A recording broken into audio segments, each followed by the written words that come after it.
Avez-vous déjà ressenti cette douleur silencieuse, cette blessure ancienne qui semble ne jamais vouloir guérir, même après des années?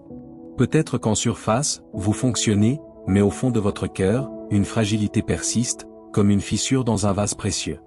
Je me souviens de cette femme dans les Écritures, atteinte d'un flux de sang depuis 12 ans. Elle avait tout dépensé chez les médecins sans trouver de soulagement. Son histoire est racontée dans Marc chapitre 5 versets 25 à 34. Elle était blessée, isolée par la loi, épuisée. Mais un jour, elle a entendu parler de Jésus. Au milieu de la foule, elle s'est dit, « Si je peux seulement toucher ses vêtements, je serai guérie. » Ce simple contact, né d'une foi audacieuse, a arrêté son hémorragie et a attiré la puissance du Sauveur. Jésus a dit, « Ma fille, ta foi t'a sauvée, va en paix et sois guérie de ton mal. » Aujourd'hui, cette même puissance est disponible pour vous. Ce que vous allez découvrir dans cette vidéo n'est pas une simple théorie religieuse.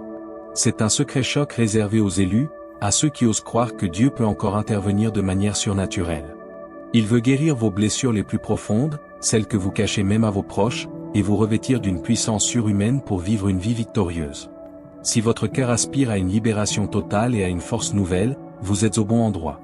Restez avec nous jusqu'à la fin, car des clés divines vous seront révélées.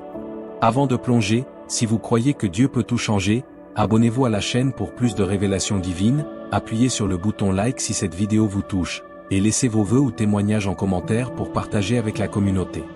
Le psalmiste a crié, « L'Éternel guérit ceux qui ont le cœur brisé, et il pense leurs blessures. » Cette parole se trouve dans Psaume chapitre 147 verset 3. Elle révèle une vérité fondamentale, Dieu n'est pas indifférent à votre souffrance intérieure. Une blessure profonde peut provenir d'une trahison, d'un abandon, d'un échec cuisant ou de paroles blessantes entendues dans l'enfance.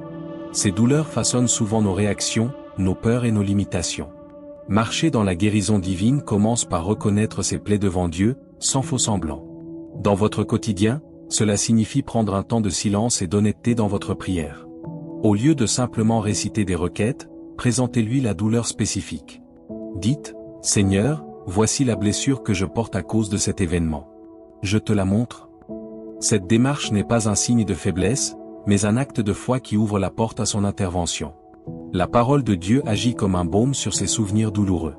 Lisez des passages comme Ésaïe chapitre 53 verset 5 qui déclare, « Mais il était blessé pour nos péchés, brisé pour nos iniquités, le châtiment qui nous donne la paix est tombé sur lui, et c'est par ses meurtrissures que nous sommes guéris. » Méditez cette vérité. Christ a porté vos blessures émotionnelles et spirituelles sur la croix. Votre guérison a été payée à un prix infini. Pratiquement, lorsqu'une pensée douloureuse ressurgit, saisissez immédiatement cette parole. Affirmez à haute voix, par ses meurtrissures, je suis guéri. Transformez ce moment de vulnérabilité en un moment de victoire par la déclaration de la foi. Votre vie quotidienne devient alors un champ où la vérité de Dieu affronte et dissout le mensonge de la douleur permanente. Jésus a annoncé, « L'Esprit du Seigneur est sur moi, parce qu'il m'a oint pour annoncer une bonne nouvelle aux pauvres, il m'a envoyé pour guérir ceux qui ont le cœur brisé. » Nous lisons cela dans Luc chapitre 4 verset 18. Cette onction dont Jésus était porteur est accessible à ses disciples. La guérison du cœur brisé est une mission divine. Dans votre existence, un cœur brisé peut se manifester par de l'amertume, une incapacité à faire confiance, ou une tristesse persistante. Dieu veut restaurer les parties fragmentées de votre être. Pour expérimenter cela, cultivez une sensibilité à la voix du Saint-Esprit. Il parle souvent dans la douceur et la paix, pour consoler et rediriger. Dans votre marche quotidienne, lorsque vous sentez cette pression intérieure, cette anxiété qui monte, arrêtez-vous et demandez, « Esprit Saint, que veux-tu me montrer ?» La réponse peut venir en vous rappelant une promesse biblique, en vous donnant une pensée de pardon, ou en vous poussant à un acte de bonté. La guérison profonde passe souvent par le pardon. Jésus a enseigné dans Matthieu chapitre 6 versets 14 et 15, « Si vous pardonnez aux hommes leurs offenses, votre Père céleste vous pardonnera aussi, mais si vous ne pardonnez pas aux hommes, votre Père ne vous pardonnera pas non plus vos offenses. » Pratiquement, faites une liste des personnes qui vous ont blessé. Priez pour chacune, en demandant à Dieu de bénir leur vie. Cet acte obéissant, bien que coûteux, brise les chaînes de ressentiment et libère le flux de la guérison divine dans votre propre cœur. Votre quotidien devant Dieu devient alors un processus de libération active, où vous coopérez avec son esprit pour recevoir la complétude. Le prophète Jérémie a entendu cette parole, « Voici, je fais venir sur elle un rétablissement et une guérison, je les guérirai, et je leur découvrirai une abondance de paix et de fidélité. » C'est dans Jérémie chapitre 33 verset 6. Le rétablissement divin est un processus qui inclut la révélation. Dieu ne guérit pas seulement, il révèle. Il vous montre les racines cachées de vos maux pour que vous soyez libre durablement. Dans la vie moderne, nous cherchons des solutions rapides, mais Dieu opère une guérison en profondeur qui prend du temps. Comment marcher dans ce processus? Engagez-vous dans une étude régulière et méditative des Écritures. La parole est une lampe à vos pieds, comme le dit Psaume 119 verset 105. Elle éclaire les recoins obscurs de votre âme. Pratiquement, prenez un carnet de notes spirituelles. Lorsque vous lisez la Bible, notez les versets qui vous interpellent, surtout ceux qui provoquent une réaction émotionnelle. Demandez à Dieu, que veux-tu me dire à travers ceci? Souvent, les blessures profondes réagissent à la vérité. Cette pratique vous rend actif dans votre guérison. De plus, la communauté des croyants est cruciale. Jacques chapitre 5 verset 16 dit, « Confessez donc vos péchés les uns aux autres, et priez les uns pour les autres, afin que vous soyez guéris. » Trouvez une personne de confiance, mature dans la foi, avec qui partager votre combat dans la confidentialité. La prière d'accord brise l'isolement et apporte la grâce de la guérison. Votre quotidien devient ainsi un voyage de découverte, où chaque jour, Dieu pense une blessure et vous révèle un peu plus de son amour et de son plan pour vous.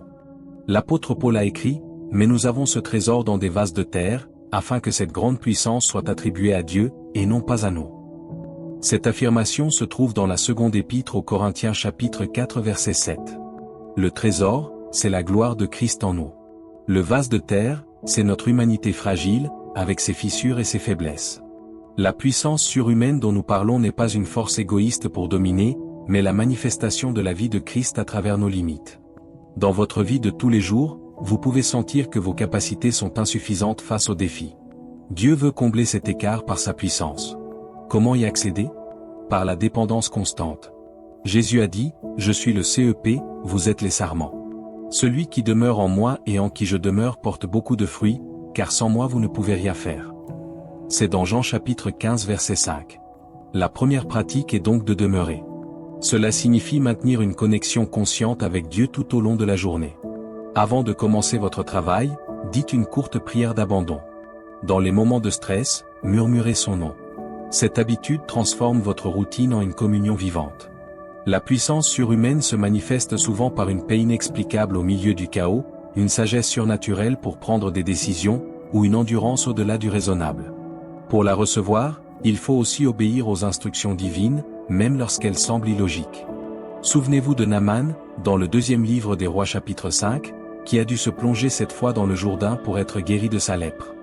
L'obéissance humble active la puissance. Dans votre contexte, Dieu peut vous pousser à pardonner, à servir, à donner, ou à parler. Obéissez sur le champ. Votre quotidien devient alors le théâtre où la faiblesse humaine rencontre la puissance divine, produisant des miracles dans les détails les plus simples. Le livre des Éphésiens contient une prière puissante, et qu'il illumine les yeux de votre cœur, pour que vous sachiez quelle est l'espérance qui s'attache à son appel, quelle est la richesse de la gloire de son héritage qu'il réserve aux saints, et quelle est envers nous qui croyons l'infinie grandeur de sa puissance. Lisez Éphésiens chapitre 1 versets 18 à 19. La puissance de Dieu envers nous est infinie, mais elle doit être connue et expérimentée par les yeux du cœur. Beaucoup vivent dans la défaite parce que leur vision intérieure est obscurcie par le découragement, les échecs passés ou les mensonges de l'ennemi. Pour marcher dans la puissance surhumaine, il faut une transformation de la vision intérieure. Dans votre vie pratique, cela commence par la gestion de ce que vous laissez entrer dans votre esprit. Les médias, les conversations, les rêveries influencent votre paysage intérieur. Consacrez du temps chaque jour à remplir votre esprit de la grandeur de Dieu. Lisez des psaumes qui exaltent sa puissance, comme le psaume 93, « L'Éternel règne, il est revêtu de majesté ». Priez avec ces textes. Dites, « Seigneur, ouvre les yeux de mon cœur pour voir ta majesté ». Ensuite, face au défi, au lieu de voir l'obstacle, entraînez-vous à voir Dieu plus grand. Comme Caleb et Josué qui voyaient la terre promise malgré les géants. Cette perspective change votre attitude et vos paroles. Parlez de la promesse, non du problème. Votre quotidien devient un exercice de vision spirituelle où vous choisissez de fixer vos regards sur l'invisible, car les choses visibles sont temporaires, mais les invisibles sont éternels, selon la seconde épître aux Corinthiens chapitre 4 verset 18. Cette discipline mentale libère une force incroyable pour avancer. Dans la première épître de Jean chapitre 4 verset 4, il est écrit, « Vous, petits enfants, vous êtes de Dieu, et vous les avez vaincus, parce que celui qui est en vous est plus grand que celui qui est dans le monde. Cette vérité est le fondement de la puissance surhumaine. Celui qui est en vous, le Saint-Esprit, est plus grand que toute force adverse. Votre vie quotidienne est un champ de bataille spirituelle. Les tentations, les accusations, les peurs sont des armes de l'adversaire. Comment marcher dans la victoire constante? En vous appropriant cette identité, vous êtes de Dieu. Chaque matin, déclarez cette vérité devant le miroir. Affirmez, je suis de Dieu. Le Très-Haut habite en moi. Je suis plus que vainqueur par celui qui m'a aimé. Cette confession renouvelle votre mental. Ensuite, pratiquez la résistance active. Jacques chapitre 4 verset 7 dit, « Résistez au diable, et il fuira loin de vous. » Lorsqu'une pensée d'échec, de condamnation ou de péché vous assaille, résistez immédiatement à haute voix par la parole. Jésus a utilisé, il est écrit, lors de la tentation au désert. Ayez des versets clés prêts. Par exemple, face à la peur, déclarez, « Car ce n'est pas un esprit de timidité que Dieu nous a donné, mais un esprit de force, d'amour et de sagesse. » C'est dans la seconde épître à Timothée chapitre 1 verset 7. Votre quotidien devient ainsi une série d'occasions de résister et de voir l'ennemi fuir. De plus, gardez votre cœur dans la paix, car la paix est un bouclier puissant. Colossiens chapitre 3 verset 15 dit, « Et que la paix de Christ, à laquelle vous avez été appelés pour former un seul corps, règne dans vos cœurs. » Prenez des moments de silence pour laisser cette paix vous inonder. La puissance surhumaine n'est pas agitation, mais calme souverain au milieu des tempêtes. Le prophète Élie était un homme sujet aux mêmes passions que nous, mais par la prière, il a fermé le ciel et fait descendre le feu. Jacques chapitre 5 verset 17 à 18 le rappelle. La puissance surhumaine est accessible par une vie de prière fervente.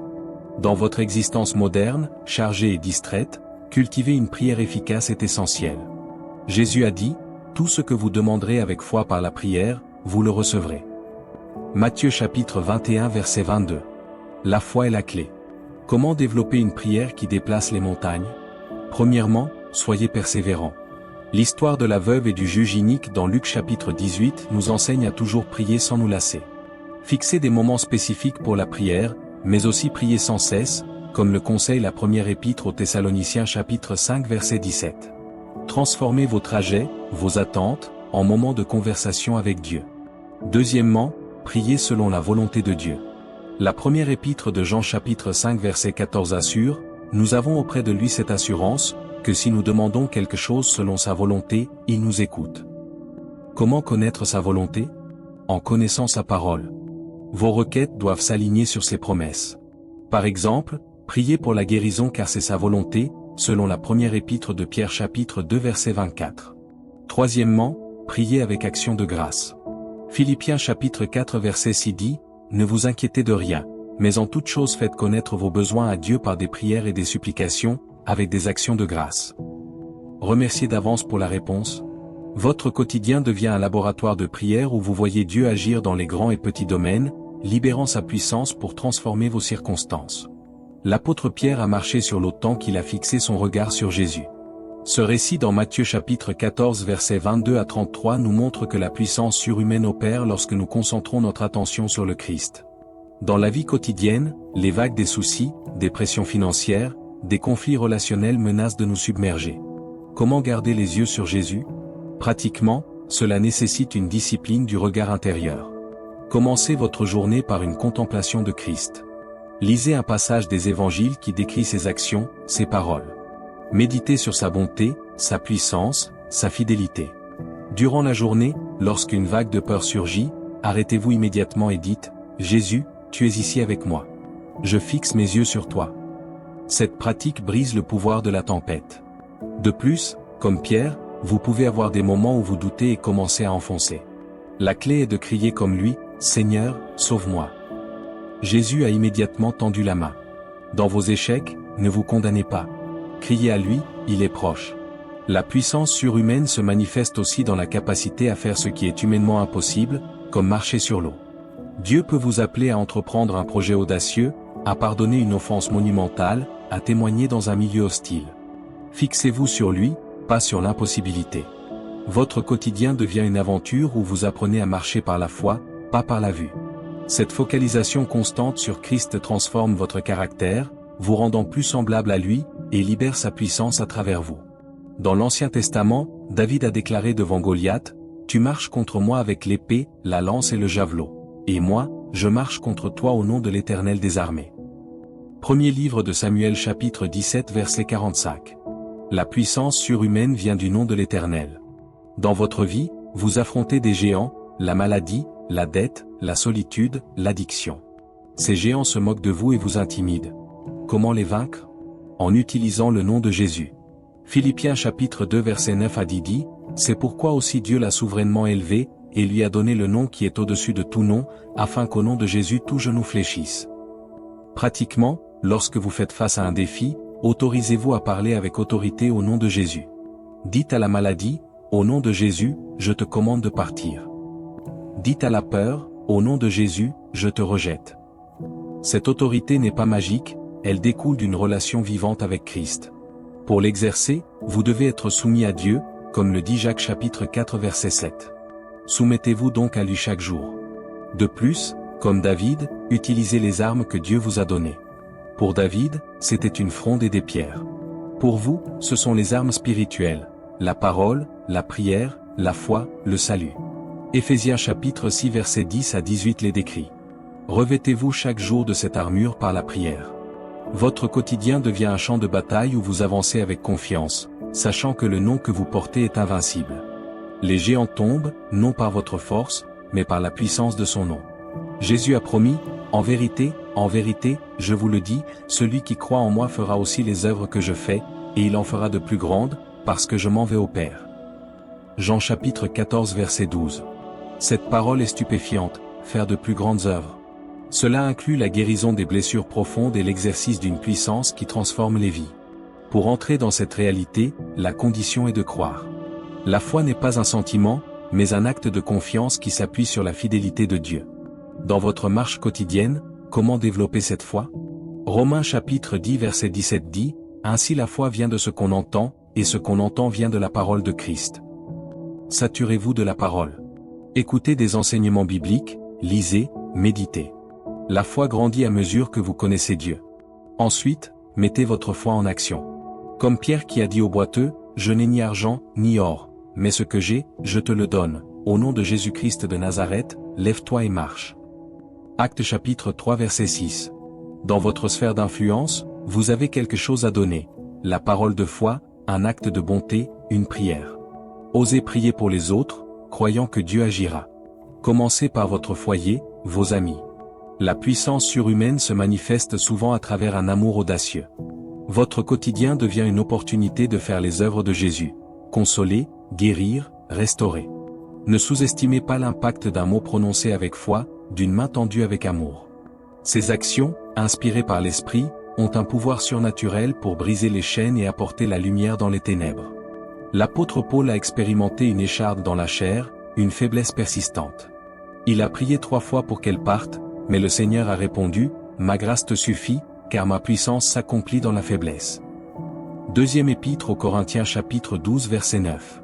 Voici un secret profond, la puissance surhumaine brille souvent à travers nos faiblesses, non malgré elles. Dans votre vie, vous avez peut-être des limitations, des handicaps émotionnels, des échecs passés qui vous humilient. Dieu veut utiliser ces points faibles comme des canaux pour sa grâce. Comment vivre cela? Premièrement, acceptez vos faiblesses devant Dieu. Ne les cachez pas sous un masque de force. Confessez-lui, « Seigneur, voici où je suis faible. » Deuxièmement, croyez que sa grâce est suffisante. Sa grâce est sa faveur imméritée, sa puissance activée en votre faveur. Troisièmement, glorifiez Dieu dans vos faiblesses. Paul dit, « Je me glorifierai donc bien plus volontiers de mes faiblesses, afin que la puissance de Christ repose sur moi. » Pratiquement, lorsque vous échouez, au lieu de vous enfuir dans la honte, tournez-vous vers Dieu et dites, « Ta grâce est suffisante. Manifeste ta puissance ici. » Cette attitude transforme l'échec en tremplin pour une révélation plus profonde de Christ. Dans votre quotidien, lorsque vous êtes confronté à une tâche qui vous dépasse, dites, « Christ, ma force, manifeste-toi. » La puissance surhumaine n'est pas l'absence de faiblesse, mais la présence de Christ dans cette faiblesse. Votre vie devient un témoignage vivant que la faiblesse humaine est le réceptacle de la puissance divine. Le livre des Actes rapporte que les disciples furent tous remplis du Saint-Esprit, et se mirent à parler en d'autres langues, selon que l'Esprit leur donnait de s'exprimer. Actes chapitre 2 verset 4. La plénitude du Saint-Esprit est la source de la puissance surhumaine. Jésus a ordonné à ses disciples d'attendre cette promesse du Père. Pour vous aujourd'hui, être rempli de l'Esprit est essentiel pour vivre une vie de foi victorieuse. Comment être rempli? D'abord, soyez assoiffés. Jésus a dit, si quelqu'un a soif, qu'il vienne à moi, et qu'il boive. Jean chapitre 7 verset 37. Reconnaissez votre besoin profond de sa présence. Ensuite, demandez. Luc chapitre 11 verset 13 assure, si donc, méchants comme vous l'êtes, vous savez donner de bonnes choses à vos enfants, à combien plus forte raison le Père Céleste donnera-t-il le Saint-Esprit à ceux qui le lui demandent? Demandez chaque jour, Esprit Saint, remplis-moi à nouveau. Enfin, obéissez à ses promptings. L'Esprit parle par la paix, par la parole, par des impressions claires. Lorsqu'il vous pousse à encourager quelqu'un, à vous repentir, à agir, obéissez promptement. La plénitude se renouvelle dans l'obéissance. Dans votre quotidien, cette plénitude se manifeste par des fruits, amour, joie, paix, patience, bonté, bénignité, fidélité, douceur, tempérance, Galates chapitre 5 versets 22 à 23. Ces fruits sont des preuves de puissance, car ils transcendent la nature humaine. Pratiquement, commencez votre journée par une prière de consécration. Marchez dans la conscience de sa présence. Parlez à l'Esprit Saint comme à un ami intime. Votre vie devient ainsi dynamique, dirigée et empreinte d'une sainte audace, car vous n'êtes plus seul, le Dieu Tout-Puissant habite en vous.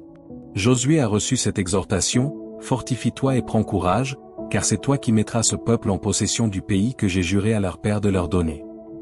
Josué chapitre 1 verset 6. La conquête de la terre promise symbolise l'entrée dans les promesses de Dieu, y compris la guérison et la puissance. Le courage est nécessaire. Dans votre vie, prendre possession de votre héritage en Christ demande de la bravoure. Vous devrez peut-être affronter des peurs anciennes, rompre avec des habitudes nuisibles, ou faire des pas de foi inhabituels. Comment se fortifier? Premièrement, par la parole. Dieu dit à Josué, que ce livre de la loi ne s'éloigne point de ta bouche, médite-le jour et nuit. Josué chapitre 1 verset 8. La méditation constante produit une force intérieure. Deuxièmement, par la mémoire des victoires passées. Souvenez-vous des fois où Dieu vous a aidé. Tenez un journal de reconnaissance. Troisièmement, par la communauté. Josué avait des chefs et un peuple pour le soutenir. Entourez-vous de croyants qui vous encouragent. Pratiquement, chaque semaine, fixez un objectif de foi basé sur une promesse biblique. Par exemple, si vous luttez contre l'anxiété, prenez possession de Philippiens chapitre 4 versets 6 à 7 en refusant de vous inquiéter et en présentant tout par la prière. Agissez comme si la promesse était vraie, parce qu'elle l'est. Votre quotidien devient une campagne de conquête où vous avancez pas à pas, fortifié par Dieu, dans les domaines de votre vie qui ont besoin de sa transformation. La puissance surhumaine se manifeste alors comme une force progressive qui renverse des murailles apparemment infranchissables. Le roi Ézéchias, atteint d'une maladie mortelle, a tourné son visage contre le mur et a prié. Dieu a envoyé le prophète Ésaïe pour lui dire, « J'ai entendu ta prière, j'ai vu tes larmes. Voici, je te guérirai. » Deuxième livre des Rois chapitre 20 verset 5. La prière sincère, mêlée de larmes, atteint le cœur de Dieu. Vos blessures profondes peuvent vous arracher des larmes dans le secret. Dieu les voit. Il n'est pas indifférent à votre douleur. Pour expérimenter la guérison, permettez à votre prière d'être authentique, vulnérable. Criez, pleurez, exprimez votre désespoir si nécessaire. Comme le psaume 56 verset 9 dit, « Tu as compté les pas de ma vie errante, recueille mes larmes dans ton outre, ne sont-elles pas inscrites dans ton livre ?» Dans votre marche quotidienne, créez un espace sacré où vous pouvez être réel avec Dieu. Cela peut être dans votre voiture, dans un coin de votre maison, lors d'une marche. Parlez-lui comme à un père compatissant. Ensuite, attendez sa réponse. Elle peut venir par une paix soudaine, une parole lue dans la Bible, un encouragement inattendu. La guérison divine n'est pas toujours instantanée. Parfois, c'est un processus où Dieu vous accompagne pas à pas. Pratiquement, après avoir déversé votre cœur, restez en silence. Écoutez. Notez les pensées qui viennent, en les testant à la lumière des Écritures. Votre quotidien devient ainsi une conversation continue avec un Dieu qui écoute et qui répond. La puissance surhumaine se révèle alors dans la transformation graduelle de votre douleur en compassion pour les autres, car celui qui a été consolé peut consoler. L'apôtre Paul prie pour les Éphésiens, qu'il vous donne, selon la richesse de sa gloire, d'être puissamment fortifié par son esprit dans l'homme intérieur. Éphésiens chapitre 3 verset 16. Le renforcement de l'homme intérieur est crucial pour porter les blessures guéries et exercer la puissance. Votre homme intérieur, c'est votre esprit régénéré. Comment est-il fortifié? Par l'Esprit Saint qui habite en vous. Dans la vie de tous les jours, vous pouvez nourrir votre homme intérieur par la communion avec Dieu. La prière en langue, si vous avez reçu ce don, édifie votre esprit, comme le dit la première épître aux Corinthiens chapitre 14 verset 4. Passez du temps à prier dans l'esprit. De plus, nourrissez-vous de la parole. Jésus a dit, l'homme ne vivra pas de pain seulement, mais de toute parole qui sort de la bouche de Dieu. Matthieu chapitre 4 verset 4. Faites de la lecture biblique une nourriture quotidienne. Enfin, protégez votre homme intérieur des contaminations. Évitez les médias, les conversations qui corrompent la pensée. Philippiens chapitre 4 verset 8 donne la liste. Tout ce qui est vrai, honorable, juste, pur, aimable, méritant l'approbation, vertueux et digne de louange. Méditez sur ces choses. Pratiquement, faites un audit de vos inputs quotidiens. Remplacez ce qui est nuisible par ce qui édifie. Votre homme intérieur ainsi fortifié deviendra une source de vie et de puissance pour votre être tout entier. Vous résisterez mieux aux pressions, vous discernerez la voix de Dieu plus clairement, et vous marcherez avec une assurance sainte. Votre quotidien devient une construction progressive d'une forteresse intérieure imprenable, d'où vous rayonnez la lumière de Christ. Dans le psaume 23, David déclare, « Il restaure mon âme ». Psaume chapitre 23 verset 3. La restauration de l'âme est un aspect profond de la guérison. Votre âme, c'est votre intellect, vos émotions, votre volonté. Elle peut être meurtrie, fatiguée, déprimée. Le bon berger la restaure. Comment coopérer avec cette restauration? Premièrement, par le repos. Jésus invite, « Venez à moi, vous tous qui êtes fatigués et chargés, et je vous donnerai du repos. » Matthieu chapitre 11 verset 28. Prenez du temps pour vous reposer en sa présence, sans demande, simplement pour jouir de lui. Deuxièmement, par la louange. La louange élève l'âme au-dessus des circonstances. Quand vous louez, vous fixez votre attention sur la grandeur de Dieu, et votre âme est revitalisée. Troisièmement, par la simplicité de la foi. L'âme se trouble souvent par la complexité des raisonnements. Apprenez à faire confiance comme un enfant. Jésus a dit, « Si vous ne vous convertissez et si vous ne devenez comme les petits enfants, vous n'entrerez pas dans le royaume des cieux. » Matthieu chapitre 18 verset 3. Pratiquement, lorsque votre âme est agitée, allez dans un lieu calme, mettez de la musique de louange, et adressez à Dieu des paroles d'adoration. Laissez sa paix vous envahir. Ensuite, lisez un psaume. Parlez à votre âme comme David, « Pourquoi t'as battu, mon âme, et gémis-tu sur moi? Espère en Dieu, car je le louerai encore. » Psaume 42 verset 6. Votre quotidien devient un rythme de restauration où vous permettez à Dieu de renouveler votre être intérieur, préparant ainsi votre âme à recevoir et à libérer sa puissance surhumaine. L'apôtre Pierre encourage, après que vous aurez souffert un peu de temps, le Dieu de toute grâce, qui vous a appelé à sa gloire éternelle en Jésus-Christ, vous perfectionnera, vous affermira, vous fortifiera, vous rendra inébranlable. Première épître de Pierre chapitre 5 verset 10.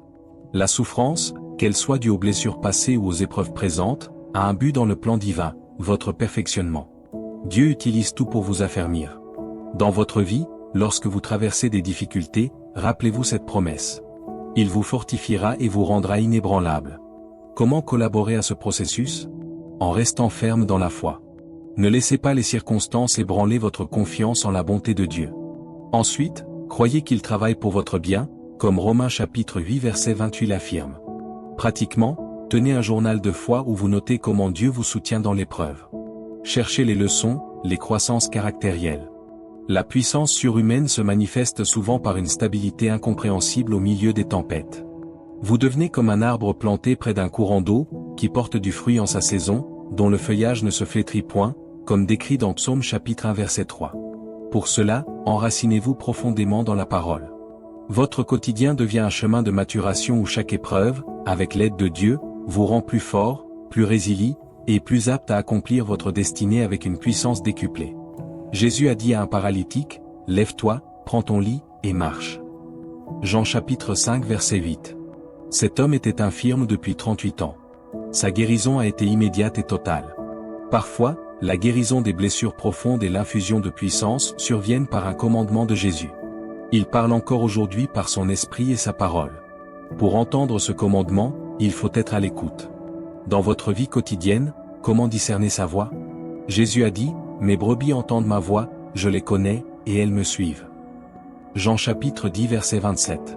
Pour affiner votre audition spirituelle, passez du temps dans le silence. Éteignez les bruits du monde régulièrement. Lisez les évangiles pour vous familiariser avec la manière dont Jésus parle. Sa voix est toujours en accord avec les Écritures, elle édifie, elle encourage, elle convainc de pécher avec douceur. Lorsque vous entendez une parole intérieure qui vous pousse à vous lever, à pardonner, à entreprendre, obéissez. Ce peut être un commandement simple comme « pardonne à ton frère » ou « commence à écrire ». L'obéissance libère la puissance. Comme le paralytique, vous aurez peut-être à faire un acte de foi qui défie la logique. Prendre votre lit signifie prendre ce qui vous a immobilisé et le porter comme un témoignage de guérison. Dans votre contexte, cela peut signifier partager votre témoignage, abandonner une sécurité pour suivre Dieu, ou simplement vous lever avec joie malgré la tristesse. Votre quotidien devient une aventure d'obéissance instantanée, où chaque pas de foi déclenche une vague de puissance divine. Le livre des Proverbes déclare, « Garde ton cœur plus que toute autre chose, car de lui viennent les sources de la vie. » Proverbes chapitre 4 verset 23. La guérison et la puissance dépendent de l'état de votre cœur. Si votre cœur est encombré de rancune, d'amertume, de convoitise, il ne peut pas être un canal pur pour la puissance de Dieu. Le garder est une discipline quotidienne. Comment garder votre cœur? Premièrement, par la vigilance sur ce qui y entre. Les yeux et les oreilles sont des portes. Deuxièmement, par le pardon rapide. Ne laissez pas le soleil se coucher sur votre colère, comme les Éphésiens chapitre 4 verset 26 le recommandent. Troisièmement, par la nourriture spirituelle. Nourrissez votre cœur de la parole et de la présence de Dieu. Pratiquement, faites un examen de conscience chaque soir. Demandez au Saint-Esprit de révéler toute souillure cachée. Repentez-vous immédiatement. Remplissez-vous ensuite de la louange. Un cœur pur devient un réceptacle pour la présence divine, et là où la présence est, la puissance se manifeste. Votre quotidien devient un jardin que vous cultivez avec soin, enlevant les mauvaises herbes et arrosant les bonnes plantes, afin que votre vie produise des fruits abondants de guérison et de force pour vous et pour les autres. L'apôtre Paul écrit, « Je puis tout par celui qui me fortifie. » Philippiens chapitre 4 verset 13. Cette déclaration est le sommet de la vie de puissance. Notez qu'il ne dit pas « Je suis tout puissant », mais « Je puis tout par celui qui me fortifie ». La source de la force est Christ. Dans votre vie quotidienne, comment puiser en lui cette force? Par la dépendance continuelle. Comme un sarment dépend du CEP pour la sève, vous dépendez de Christ pour la force vitale. Cette dépendance se pratique par la prière constante, la méditation de la parole, et l'abandon de votre volonté. Lorsque vous faites face à une tâche ardue, dites « Christ, fortifie-moi ». Croyez qu'il le fait. Ensuite, avancez avec assurance. La puissance surhumaine se manifeste dans l'accomplissement des responsabilités ordinaires avec une grâce extraordinaire, dans la patience dans l'épreuve, dans la joie dans la privation. Pratiquement, commencez chaque tâche, même ménagère ou professionnelle, par une brève prière d'invocation. Travaillez comme pour le Seigneur, selon Colossiens chapitre 3 verset 23. Vous découvrirez une énergie nouvelle, une créativité inspirée, une endurance surnaturelle. Votre quotidien devient une démonstration continue que Christ est votre force, et ainsi, vous pouvez tout surmonter, tout accomplir selon sa volonté, et vivre dans la plénitude de votre destinée d'élu. Enfin, l'apôtre Jean rapporte cette promesse, « Celui qui vaincra, je le ferai asseoir avec moi sur mon trône, comme moi j'ai vaincu et me suis assis avec mon Père sur son trône. » Apocalypse chapitre 3 verset 21. La victoire est promise, et elle conduit à une position d'autorité et de communion. Vaincre, c'est surmonter les blessures, les tentations, les doutes. Comment vaincre au quotidien? Par la foi, comme le dit la première épître de Jean chapitre 5 verset 4. Croyez que Jésus a déjà vaincu pour vous. Ensuite, par la persévérance. Ne renoncez pas. Continuez à prier, à croire, à obéir. La puissance surhumaine vous est donnée pour être vainqueur, pas pour survivre. Pratiquement, identifiez un domaine où vous êtes souvent vaincu. Appropriez-vous une promesse spécifique. Par exemple, contre la colère, prenez Proverbes chapitre 16 verset 32. Priez chaque matin pour la maîtrise de soi. Quand la tentation vient, fuyez si nécessaire, et criez à Jésus. Chaque petite victoire vous prépare à de plus grandes. Votre quotidien devient ainsi un champ de victoire progressive, où vous expérimentez de plus en plus la puissance de résurrection de Christ, vous élevant au-dessus de la médiocrité pour vivre une vie royale, assis avec lui dans les lieux célestes. Nous avons parcouru un chemin extraordinaire, explorant comment Dieu guérit vos blessures les plus profondes et vous revêt d'une puissance surhumaine. De la reconnaissance de vos douleurs à la fixation sur Christ, de la prière fervente à l'obéissance courageuse, chaque étape est une invitation à vivre une vie de foi radicale. Souvenez-vous, vous n'êtes pas seul dans ce combat. Le Dieu qui a ressuscité Jésus d'entre les morts habite en vous par son esprit. Il est à l'œuvre pour vous restaurer complètement et vous dynamiser de sa force invincible. Les promesses bibliques que nous avons évoquées sont vos titres de propriété pour une vie transformée. Maintenant, je voudrais prier pour vous, chers amis de la communauté des oracles des élus. Père Céleste, je te présente chaque personne qui regarde cette vidéo. Tu connais son cœur, ses blessures secrètes, ses aspirations profondes. Je te prie au nom de Jésus, étends ta main de guérison sur chaque vie. Pense les cœurs brisés, libère des souvenirs douloureux, restaure les âmes meurtries. Inonde tes enfants de ton amour qui chasse toute crainte. Et Seigneur, remplis-les à nouveau de ton Esprit Saint. Donne-leur une puissance surhumaine, une force qui surpasse toute intelligence, pour vivre chaque jour avec audace et sainteté. Qu'ils marchent dans l'autorité du nom de Jésus, vainquant le mal par le bien. Bénis leurs familles, leurs travaux, leurs rêves. Affermis leur foi, pour qu'ils soient des témoins lumineux de ta grâce. Qu'ils expérimentent ta paix qui garde leur cœur et leurs pensées en Christ. Merci pour tout ce que tu vas accomplir. Nous te le demandons avec confiance et action de grâce. Amen. Si cette prière a touché votre cœur, et si vous désirez continuer à grandir dans cette révélation, abonnez-vous si ce n'est pas déjà fait, like cette vidéo, partagez-la avec vos proches pour qu'ils découvrent aussi ces secrets divins, et laissez un commentaire avec vos vœux pour que nous grandissions ensemble dans la foi. Je vous bénis, et souvenez-vous, Dieu a un plan de guérison totale et de puissance surhumaine pour vous. Marchez avec foi.